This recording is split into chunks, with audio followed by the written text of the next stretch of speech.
racing before he stepped onto the NASCAR scene, and they'd be racing after. But damned if Cale Yarborough didn't leave his footprint on the sport by the time his driving days were done.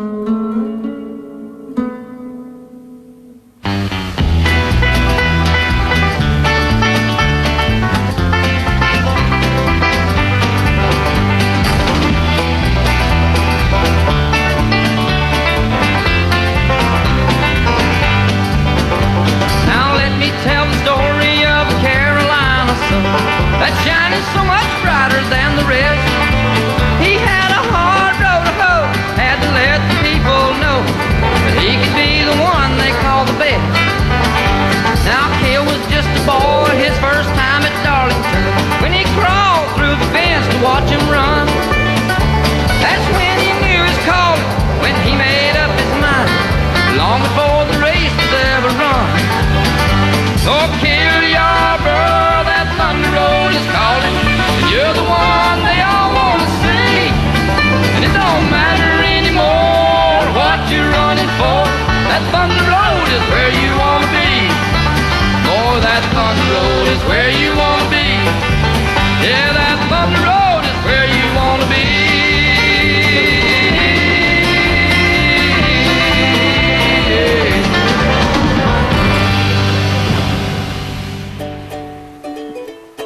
William Caleb Cale Yarborough was born in the flatlands of South Carolina to Julian and Annie Mae Yarborough on March 27, 1939. If life was tough, Cale's family was even tougher. Cale's daddy was killed when he was 11 years old. His middle brother was 9 and his little brother was 3. So I had those 3 boys. Cale kind of felt like he was man of the house, that he could rule the roost, and he did it. My dad got killed when he was 31 years old in an airplane. One day we were riding around the farm in an old pickup, and I was probably 7, 8, 9 years old, somewhere in there, and he just out of the blue said, "Son, always remember, be yourself. If people don't like you as who you are, they aren't gonna like you as who you try to be." It's just a shame that he loved racing so much that he wasn't around to see how it turned out. When my husband was killed, they said, "You going back home to your mother and daddy?" I said, "To mother and daddy with 3 children? No, I'll stay right here." I don't know of anywhere else in the world that I would have loved to grown up than this little community called Sardis, which is right outside of Timmonsville. The family business was tobacco, and Cale grew up working the fields. Although he had a head for business, Cale also had a heart for adventure. A group of us young fellows one day, we used to swim in Lynch's River down here. We just came up on an alligator. We played with it more than we wrestled it, I'll be honest with you. I was struck by lightning right there where I grew up. Ball of lightning hit and bounced, came through the window, tore the television all up, and hit me right in the chest. When I woke up, of course, Mama was there, and my brothers were there, the preacher was there, but thank goodness the good Lord was looking out for me. I didn't have any after effects. I've seen the time I could have skinned him alive or given him away, but now I wouldn't take anything for him. For Timmonsville High School class of '57, Cale was the big man on campus. He made a name for himself on the gridiron, where a word spread about the Timmonsville Flash. I love football. Played for the state championship one time and had a good coach. His name was Wallace Walker, and Wallace Walker was one man that gave me a lot of my determination. I learned an awful lot from that man, so I love the game of football. We had heard about this guy that was such a good running back, and we all decided we'd just go over and see him. And Lord of mercy, he'd outrun a Harley Davidson for 60 yards. It was unreal. I had several scholarships. I got a letter from the Washington Redskins asking me to try out with them.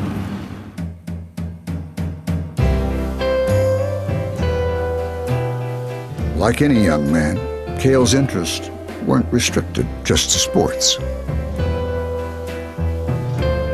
A friend of mine told me one day, said, "There's the prettiest little girl working in a drugstore in Atlanta that you ever saw." Sure enough, I went down there and at dinner time, and there she was behind the counter. And I knew right then I was in trouble. So he went to the drugstore, and he asked me out for a date. I liked him immediately. We started dating, and it must have been love at first sight, because we didn't date too long before we went out a diamond. They were married in 1961, and Betty Jo would be Cale's constant companion throughout his life. That's what I tell the race drivers all the time. I said, make sure you marry the right woman, because I've known very few great race drivers that didn't have a really great woman behind them.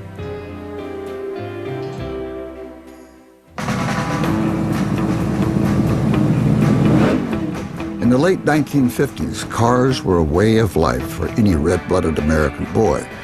Cale Yarborough was no exception.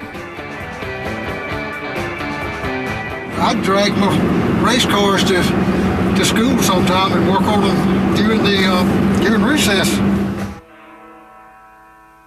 When I first started, we were running, wasn't any paved tracks in my part of the country. Everything was dirt. I grew up racing in places like Sumter and Columbia and Myrtle Beach, but they were all dirt tracks. I wouldn't take nothing for growing up on dirt. I think it helped me become the race driver that I eventually became.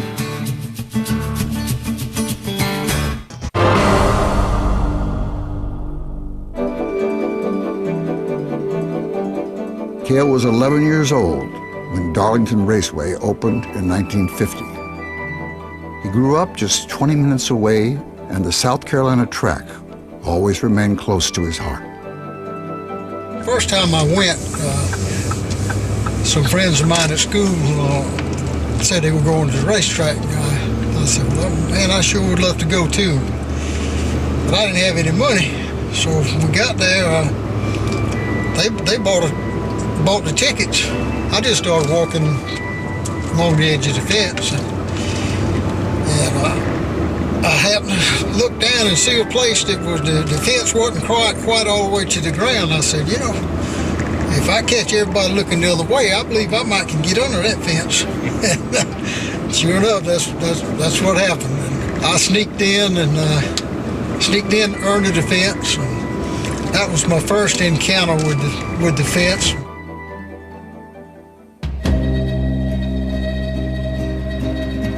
Toughest racetrack that I ever raced on, and I've raced on just about all of them, and it's tough. Man, this was the toughest, hottest race that we ran all year. When you're born and raised on the farm and you have to work into crops, gathering the crops in the summertime, it prepares you for something like a hot race car. Oh man, it was good. I believe I can still do it.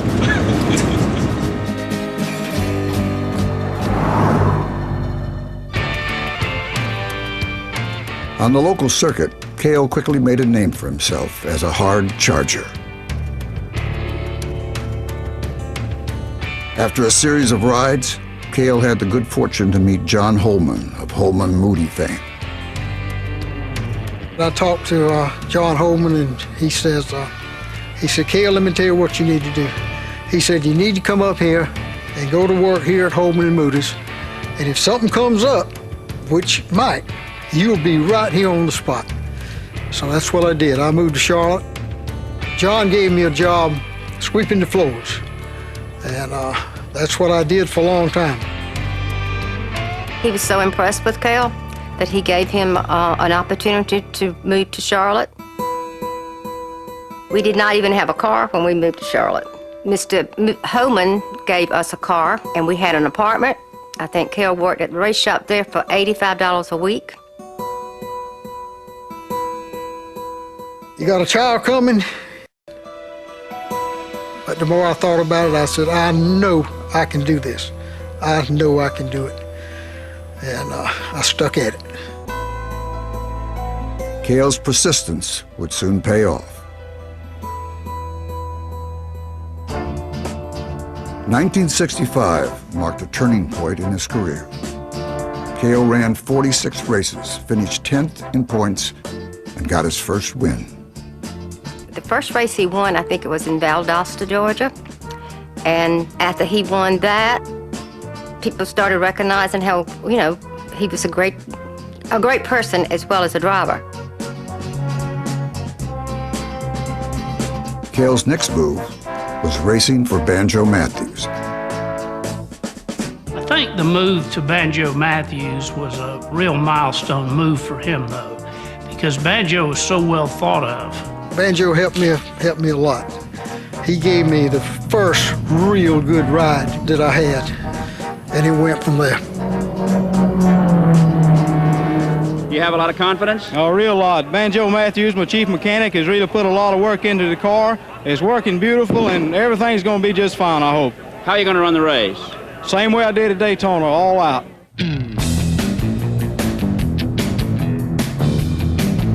Cale put on quite a show, and true to his word, he drove all out. So Cale Yarborough moves into second position, biding his time, waiting game that he's been doing all afternoon. You know, I've seen him take some pretty good rides.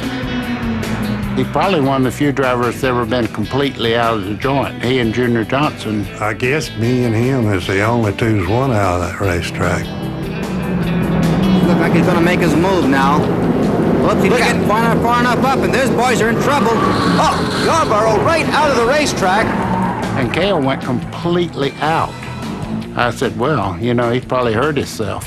2 seconds later, there he is walking back towards the garage area. I mean, most people would have faked being hurt. Cale, it's good to see you standing here. What happened down there? Sam McQuigg was leading the race, and I was running second. My right front fender caught his door, and I slid off his car, climbed the guardrail, and went over. What kind of a ride down was it?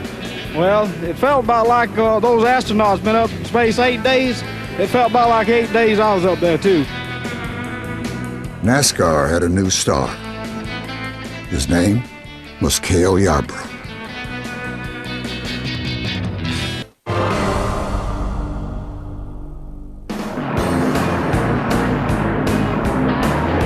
And here's a new leader now, Cale Yarborough. Number 27, driving a 66 Ford. Yarborough's from Timminsville, South Carolina. Under the guidance of Banjo Matthews, Cale became a more knowledgeable racer, and his reputation continued to spread. Banjo settled Cale down to where he was becoming a 500-mile race driver. He run real good, and the sportsman, you know, that he was running, and he run good for Banjo Matthews. So he's just a good upcoming driver. Some of the guys at Ford kind of liked him too. At the end of the season, Ford put me with the Wood brothers, took me from Banjo and put me with the Wood brothers. During the 1960s, the Wood brothers were one of the best race teams in NASCAR. They were a perfect match for Cale. Wood Brothers had an uncanny ability to pick drivers. And then once they picked them, to get the most out of them. Wood brothers cars have always won races, and you know, when I got there, I figured that I was about at the top. Either do or die. he just couldn't stand for anybody to pass him. We'd try to calm him down a little bit. He was hard to hold. I mean,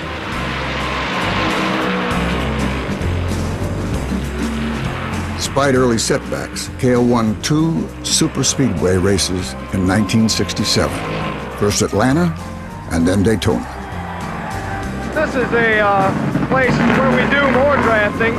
We run so fast down here. We run at speeds close to 200 miles an hour down the straightaways, and You can take a car that won't run quite as fast as another car and run right with him or maybe even pass him. This drafting really plays a tremendous part in a race down at Daytona Beach. Cale's first win at Daytona would come with a little help from a future ally. Here's Cale Yarborough coming in rather slowly, but he goes right through the Wood Brothers pit, clear through it. Apparently, he couldn't stop the car. When I seen he was out of gas, I was the gas man for my car at that particular time, and I just gassed him.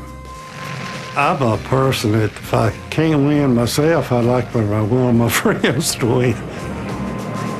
Cale did just that, marking the first of 3 straight wins at Daytona. It certainly wasn't a soggy firecracker for you, Cale Yarborough, was it? No, it wasn't. It was a big explosion. In 1968, Ford designed the Cale Yarborough Mercury Cyclone.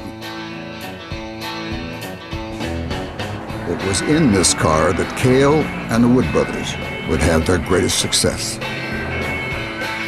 Well, at a caution flag, this thing's skipping.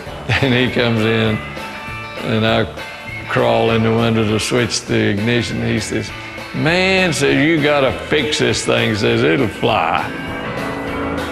Cuts the tire down, gets the lap down, he makes that up, and then passes for the lead about 10 laps to go of the race. Did you have any tough problems throughout the contest? Nothing but problems all day, Chris. Everything in the world went wrong, but I thank the great Wood Brothers. Nobody else, I don't feel, trying to pull us through it. The Daytona 500 has always been big, but my win in Darlington in 1968, I would take it over any Daytona 500 because that's where it all started for me. That was the last race on the old racetrack. Cale hit the wall. He hit the wall and bounces right between those 2 cars. There is one of the most superb pieces of driving we'll ever see. Everybody had to run up against that guardrail, and sometime during the race, if not every time, you was going to touch that guardrail. So that's where the Darlington stripe came from. You had to kind of bounce off that guardrail if you was going to run fast around there. Battling Cale for the win was another South Carolina native, David Pearson. They fought each other, and they fought the track. That was one of the toughest races that probably he and I both ever drove. Anytime that I had to run with him, he was tough to pass. Pearson on the inside tried to take him.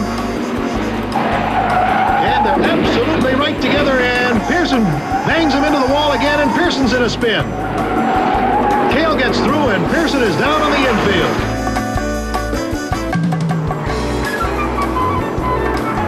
Cale was unstoppable in 1968, winning 6 races in only 21 starts. Well, Cale, it must be a happy day for you, eh? Chris, this is the happiest day of my life. 4 big speedway races, a new record in one season, and the first time victory before a hometown crowd. Right, and do it at home, that makes it better than anything in the world. That 68 was the special race in my career.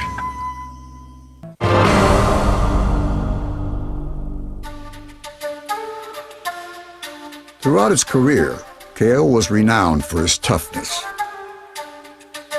It was written on his face and in the record books. They didn't come any tougher than Cale. I mean, it didn't make no difference. He was hard as that cement floor right there.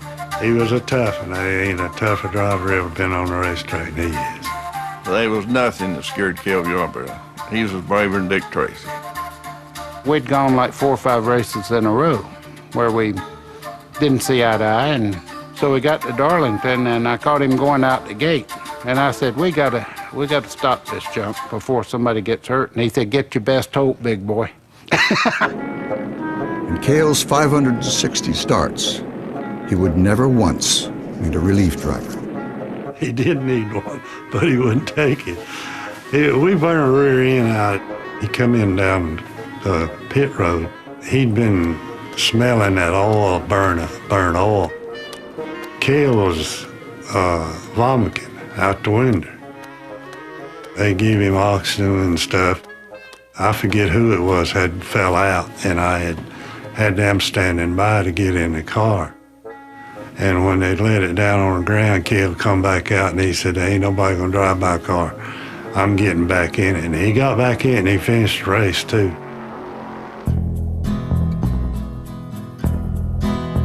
He's like a John Wayne type. He would never back down, it looked like, from a challenge. And you hear this, people talking about, hey, he was a farm boy that crawled underneath the fence to go to his first Darlington race. He didn't let anything stand in his way, and I think a lot of people admired him for that and his tenacity. He is a very determined man. His motivations sometimes amazes me. Did you really push the car, Cale? I drove it hard as it run all day. Cale Yarborough back from Vietnam and back in victory lane. In the late 60s, America was a divided country. Cale showed his support for the U.S. troops in Vietnam as a guest of the USO in 1968.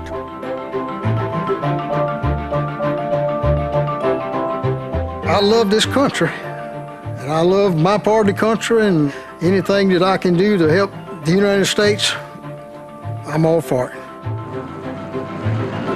Major car manufacturers left NASCAR in 1970 to pursue other marketing avenues. That left Cale and the Wood brothers without factory backing. We didn't think we was going to be racing the next year, you know, because Ford had pulled out of racing, and so we didn't know what we was going to do. I was there with them for 5 years until Ford decided that they were going to pull out of racing, and by that time I'd built up enough debt that I had to have a job somewhere to pay my bills. So he decided to go up and try IndyCar a little bit. 1971-72 seasons, Cale left NASCAR to drive Indy cars. I had run 2 years at Indianapolis in the Indy 500, 66 and 67. So Gene White, he came to me after Ford pulled out, and he says, "I'll give you a 2-year contract to run Indy cars, my Indy cars for 2 years with a good salary, and I could make some money racing and all," and so I didn't have any choice. I went with him. It was up here. It was the epitome. It was number one. People wanted to go to where they thought was the ultimate. That is known as the biggest race.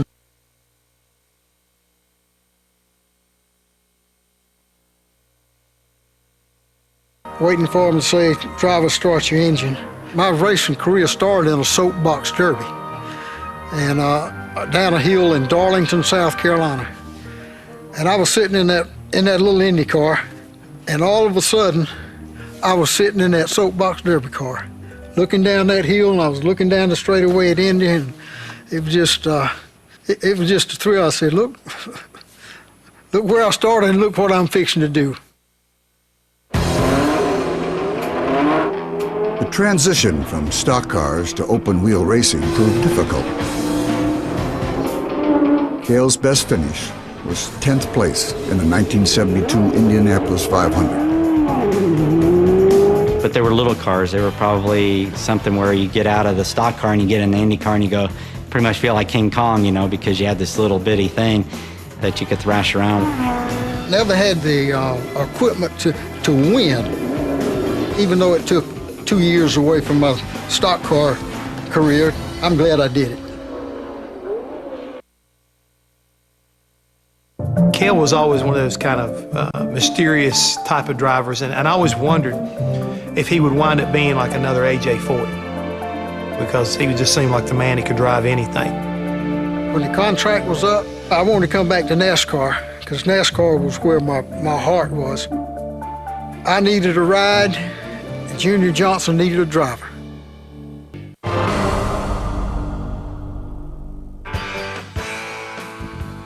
Junior Johnson was a legend as a driver. But by 1973, Junior Johnson, the car owner, was still searching for the right driver. You know, I wanted a guy It was kind of my meditation of what I was when I was a driver. And I didn't give up. I didn't concede to losing.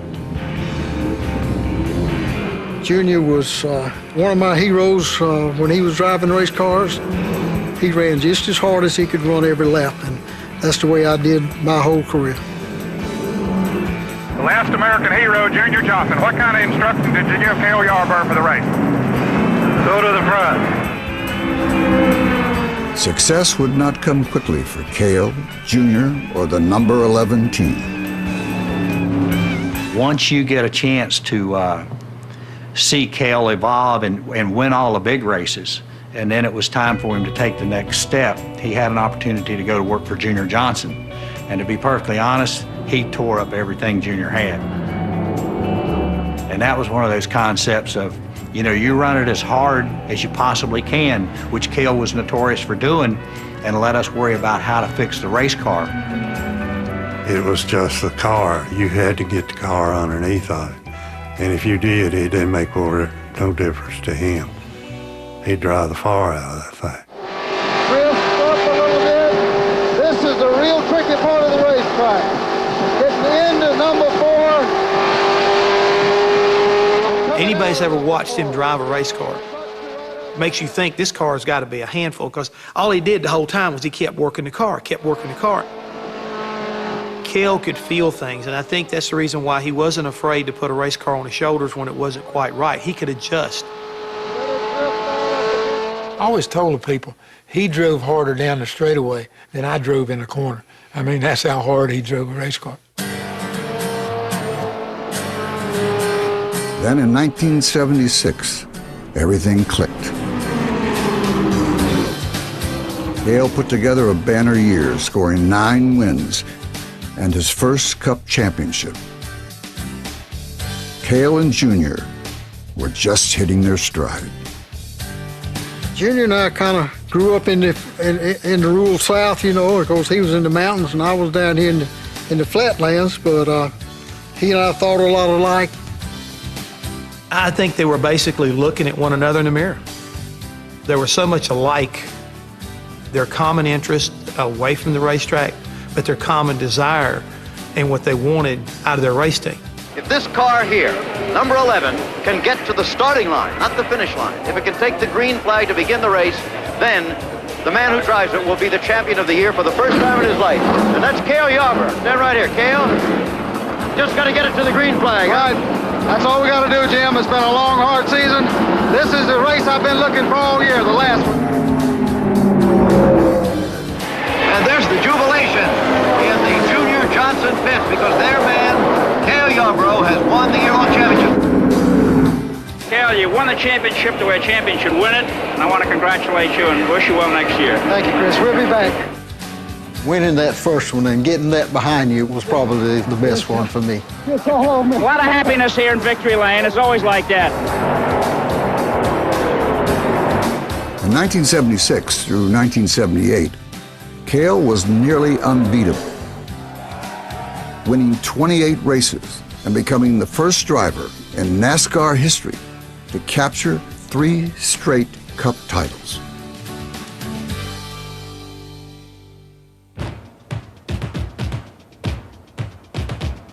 In 1979, Daytona 500 was the first Cup race broadcast live to a national television audience. It marked a new chapter in NASCAR and the legend of Cale Yarborough. A lot of people don't realize that the reason why we were down so many laps in the course of 1979 Daytona 500 was because of the 2 Allison brothers wrecking one another and us getting caught up in the early part of the race and getting stuck in the mud. Donnie Allison's out of control. He's spinning. He gets hit by his brother. He's all the way around. Cale Yarborough's on the grass, that wet grass now incredibly slippery. And Cale Yarborough desperately trying to get that car back on the track now. Despite his early setbacks, Cale challenged Donnie Allison for the lead.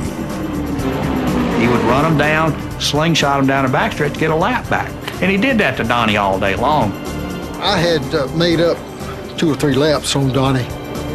Donnie had been watching me do that all day, and he knew what was coming. He knew what was going to happen. I love to do that slingshot move. You know, it's kind of a daring move to wait to the last lap. All come down to this to decide the most incredible Daytona 500 in history. Out of turn 2, Donnie Allison in first. Where will Cale make his move? He comes to the inside. Donnie Allison throws the block. Cale hits him. He slides. Donnie Allison slides. They get again. They drive into the turn. They're hitting the wall. They're head on the wall. Ended up that we got tangled up together and ended up in the fence, 2 tore-up race cars. When I ran off the racetrack, I sure didn't turn back in to wreck him. But when it was over, I was pretty hot. He'd cost me the chance of winning another Daytona 500. And I was hot enough to fight over it, and that's what I did. Bobby Allison is stopped by his brother to help. There's Bobby Allison's car, number 15. Whenever Bobby pulled up, it was just like, you know, here you are again, you're sticking your nose where it doesn't belong. It wasn't Bobby just wanting to give his brother a ride back to the garage area. Bobby came up to, I don't know where he's going to pick him up and get him out of the way or what he's going to do. Cale's hitting Bobby through the window. And so I ran over there and I grabbed Cale by the arm and I spun him around. I said, if you want to fight, I'm the cat you need to be fighting with, buddy. So I figured it was going to be a double teaming, so so we went at it for a little while, you know. And there's a fight between Cale Yarborough and Donnie Allison. The tempers overflowing. They're angry. They know they have lost. And what a bitter defeat. I was walking back to the truck because I knew they'd wrecked. Somebody run up to me and said, Junior, they're fighting over here. I said, I don't give a damn if they kill each other. That was in the heat of the moment, man. And I was mad, and he'd cost me the Daytona 500. I think that the problem that we ran into at Daytona with Donnie Allison affected us getting out of the box like we needed to and really kind of disrupted the rhythm. 1979 was disaster. You know, when we came back from Daytona, we couldn't get anything going right. We just couldn't get it turned around.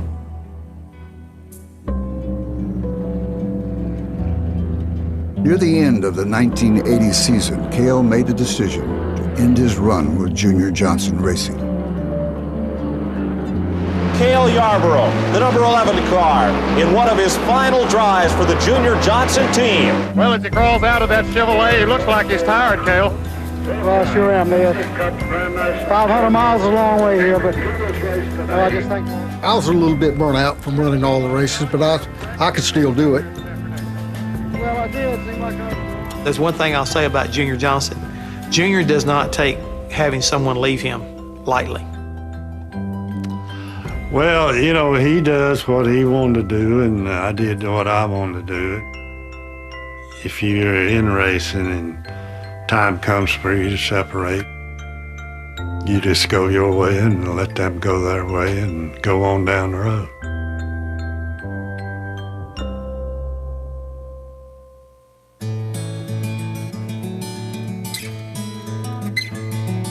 Cale's road led back home to his wife and children. My girls were sitting out there with some friends of theirs, and I said, well, what are you girls just sitting around here for, doing nothing? I said, won't you ride your bicycles or something? And one of them looked up and said, Daddy said our bicycles are broke. Why hadn't you told me not to fix them? She said, Daddy, we have told you and told you and told you. And that was it. That's the day that I made up my mind that I'd tell Junior that I was going to go with somebody that ran a limited schedule. We had a very close relationship with Junior Johnson, and I knew that Cale was making a tremendous amount of money, but I also was really glad that he was going to cut back on his schedule because my children were almost getting ready to get out of high school, and Kelly and those, I think, were already getting ready to, growing up. So I think that he just kind of was getting at the age that he, really appreciated his family more so than the older you get. And I think he made the right decision. In 8 seasons, Cale won 55 races and 3 championships with Junior Johnson. It marked the high point in Cale's 31 years as a driver.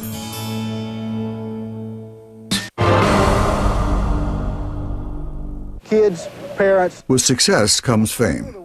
Throughout his life, Cale Yarborough enjoyed the spotlight. We all must get involved if we expect to help McGruff take a bite out of crime.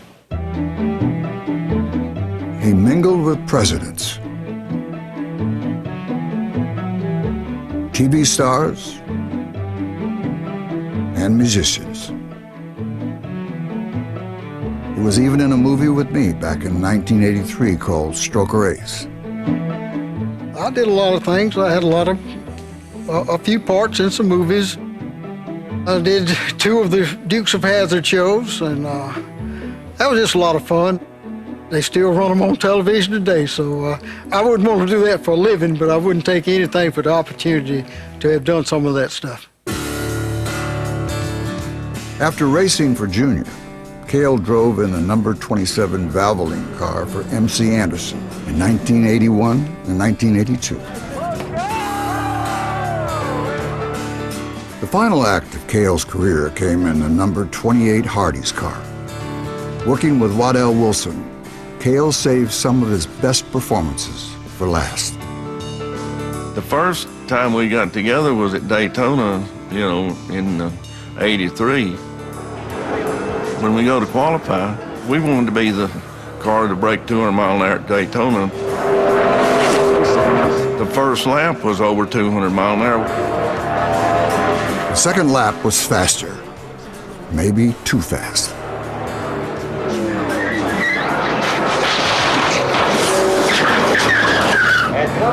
Once again, Cale walked away.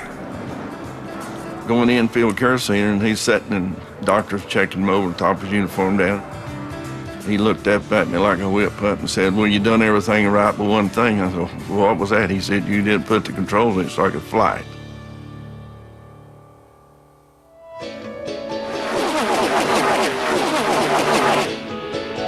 At the 1983 Daytona 500, Cale gave fans an onboard view from inside his winning race car.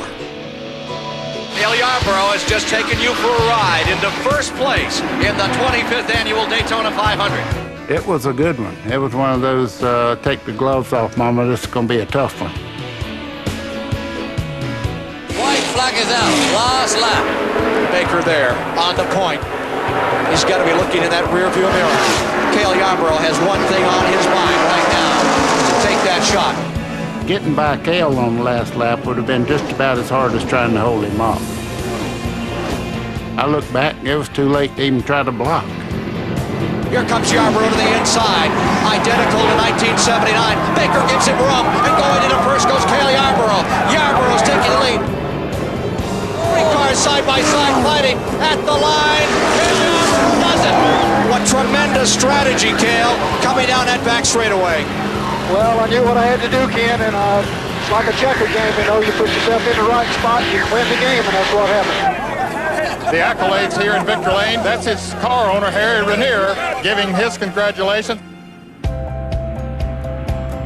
1 year later, Cale made it back-to-back wins at the Daytona 500.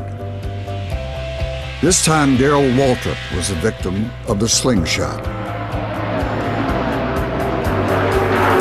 Down to the inside, the move he loves. Here he comes up to the inside. It is Cale Yarborough taking first, and they're coming to the finish line. At the line, it is Cale Yarborough. He's done it again. Thank you, Lord. Cale had mastered that move. He had gotten to the point where it was like playing chess with a guy that you know he's going to do it, but there wasn't a whole lot you could do about it. If you don't try to wreck him, you're going to get passed. I don't care who it is. I practiced it during the race and pretty much perfected it.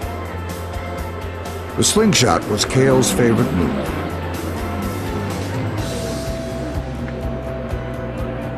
The 1984 Firecracker 400 was a rare occasion when it came up short. They are door to door in the dogleg. They touch, coming to the trial, down to the line. Coming down the front straight. Here they are, Sam. They will come across the yellow line. It's Richard Petty by a foot. Petty wins his 200th career NASCAR victory. I always wished that I had that race to run over again. I think I'd have been a little bit harder to get by than I was. After 4 decades and 83 wins, Cale drove his final race in 1988. But he wasn't ready to leave the sport altogether. I was thinking, you know, I wasn't going to drive forever, but I wanted to stay involved in the sport forever. And the only way to do that was to have your own racing team. For all his success behind the wheel, victories as an owner proved elusive. Tony Furr asked me on the radio, he said, "How's the car?" And I said, "I'm telling you, it's pretty loose." And Cale came on the radio, which he never did, and he said, "Doesn't look loose from up here." And I'm thinking, okay, yes, sir. And we came in, no changes. We got tires and went out there and hung on to the thing because that's what he did. It's going to be John Andretti winning. Today we came through and got the first win for Cale Yarborough Motorsports, and feels great. Anytime you win, it's so important. And for Cale, owning the race team and that being his first win as an owner, actually ended up being his only one, it was big. Now, Jimmy, when you're making history... Even though he retired from the sport, Cale remains a vital link to NASCAR history. Please welcome to the stage the other 3-time champion, Cale Yarborough. I've been a big fan, and that was a huge honor for me to see him that night on stage when I got my 3rd championship. The fun thing I remember is on stage when he pointed out that I just tied him. I hadn't beat his record. All records are going to be broken and tied. Tied really is all he's done. So, buddy, you got some work to do. You got some work to do. Looked at me, and I'll never forget that look in his eyes. I mean, he still has that competitive fire. I mean, he was very happy that I had tied him, but he didn't want me to break it. That doesn't bother me. Listen, to be as blessed as I was to be able to be the first one to win 3 consecutive championships, lasted for 30-some years. If I'd have had to pick somebody to do it, I couldn't have picked a better person than Jimmy Johnson. What's that, buddy? You headed there again, eh? I don't know. We're going to try. We're going to try.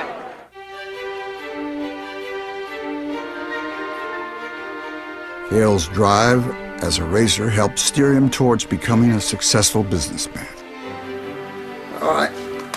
Talk to you later. Bye. All right. I was blessed in my racing career, and I've been blessed in my business career. So it's just been great. Cale's a businessman and a farmer. He loves to get out there and work in the fields. He built his own lake at his house. Every time I call him for the past 3 years to do my radio show, what do you think I hear? Well, I just about got that lake done. I got some more stumps out, and Betty Jo said I'm gonna have to be careful now. I'm getting to the deep end. You know, he's that kind of guy.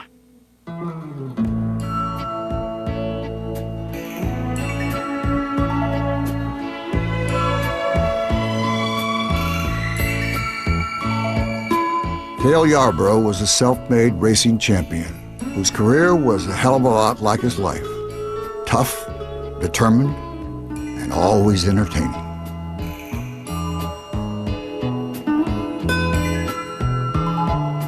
He'll be remembered as one of the greatest NASCAR drivers of all time.